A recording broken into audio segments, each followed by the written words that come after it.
जी नमस्कार, आप लाइव दैनिक देखना शुरू कर चुके हैं। आपको बता दूं कि पेसा कानून जो है काफ़ी चर्चे में रहता है।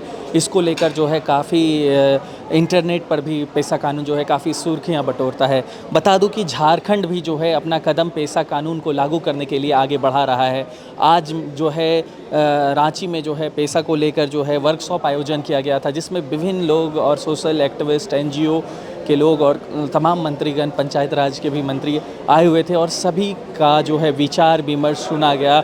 और चलिए आपको सुनाते हैं इस विचार विमर्श के बाद सरकार की क्रिटिसिज्म और पेसा को लेकर जो तमाम सुझाव हैं वो सब सुनने के बाद शिल्पी नेहा तिर्की इस पर क्या कहती हैं। पॉजिटिव आउटकम होगा इस वर्कशॉप के बाद से? देखिए, पेसा नियमावली को लेके बहुत भ्रामक माहौल बनाया जा रहा था पिछले कुछ महीनों से।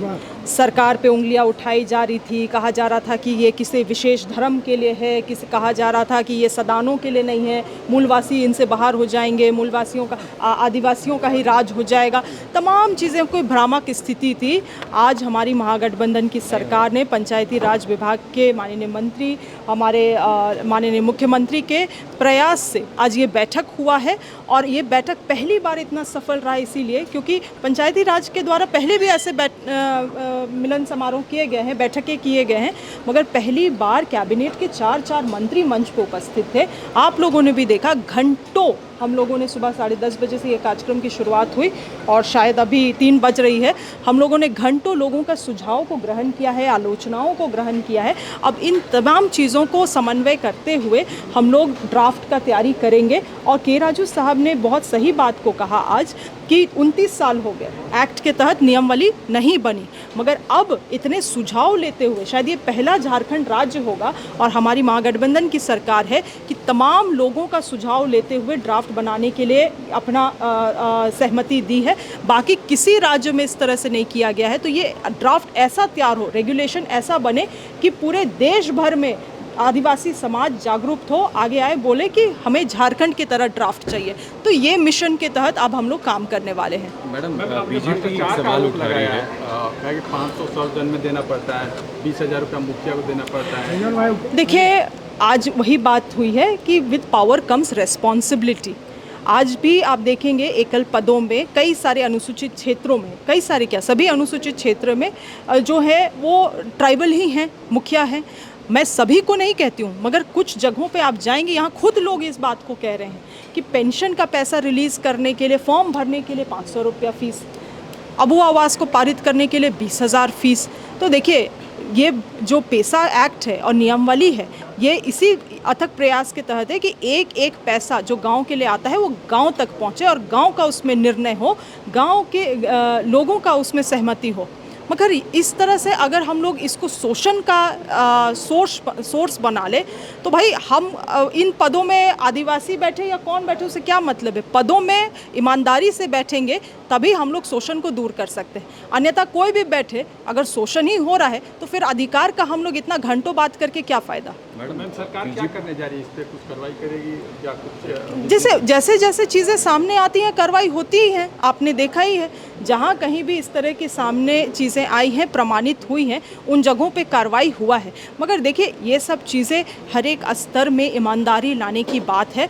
आज अगर इतना बड़ा कानून अगर लागू होता है, इस राज्य में रेगुलेशन बनता है, पावर जो जाता है वो आम जनता के बीच में जाएगा, तो आम जनता को भी ये सुनिश्चित करना होगा कि कोई एक व्यक्ति भी, जो व्यक्ति अंतिम पैदान में खड़ा है, वो इन चीज़ों से, उनके अधिकारों से वंचित ना हो। मैडम, बीजेपी सवाल उठा रही है इस पूरे कार्यक्रम को लेकर कि इतने बड़े होटल में कार्यक्रम करने की क्यों जरूरत पड़ी है? तो सबसे आज ज़रूरत पड़ी, आप उनको ये कन्वे कर दीजिएगा, उन्हीं के कारण ये ज़रूरत पड़ी है इस कार्यक्रम को बुलाने के लिए।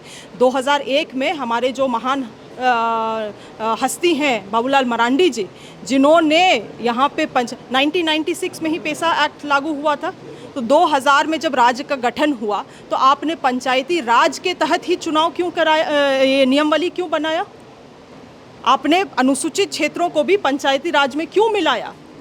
यहाँ के नियमों को, कानूनों को ताक में रख के पूरे चीज़ों को उलझा दिया गया है। आज जहां तानाशाही सरकार चलता है वहां केवल हमारी सरकार को, हमारी महागठबंधन की सरकार को ताकत है कि यहाँ पे मंच पे बैठ के लोगों का आलोचनाओं को सुन सके।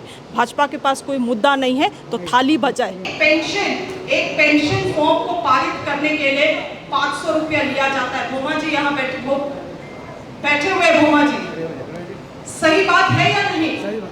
500 रुपया एक विकलांग को 100, अगर 1000 रुपया पेंशन देता है, सर्वजन पेंशन 1000 रुपया मिलता है, तो एक मुखिया उसको साइन करने के लिए 500 रुपया लेते हैं। हम झूठ बोल रहे हैं?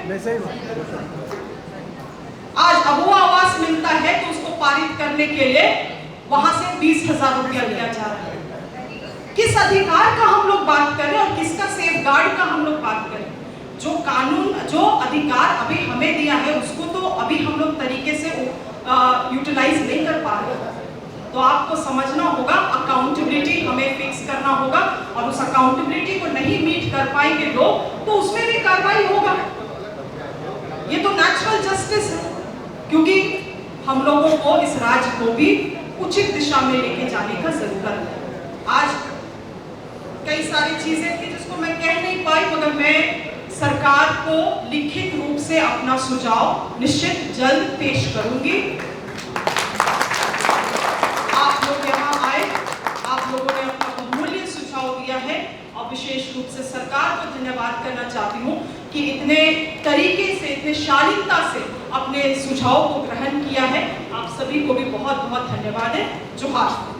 तो ये आपने सुना किस तरीके से शिल्पी नेहा तिर्की ने कहा कि पेसा कानून जो है झारखंड में जब लागू होगा तो ये रोल मॉडल कहलाएगा और सभी लोग कहेंगे कि झारखंड के तरह ही पेसा और भी जगहों पर लागू किया जाना चाहिए। उन्होंने साफ तौर पर कहा कि थोड़ी सी विलम्ब होगी, सरकार ने पहल किया है, सभी का सुन रहे हैं और जल्द जो है पेसा कानून लागू होगा और झारखंड के लिए जो है काफ़ी महत्वपूर्ण होगा और इससे जो है जल, जंगल, ज़मीन का संरक्षण होगा और साथ ही साथ लोकल गवर्नेंस को जो है एम्पावरमेंट मिलेगी, यहाँ के लोगों को जो है पावर मिलेगा और वो जो है डिसीजन मेकर हो सकेंगे। फ़िलहाल के लिए धन्यवाद। कैमरा पर्सन मंजीत के साथ आदर्श राठौर की रिपोर्ट।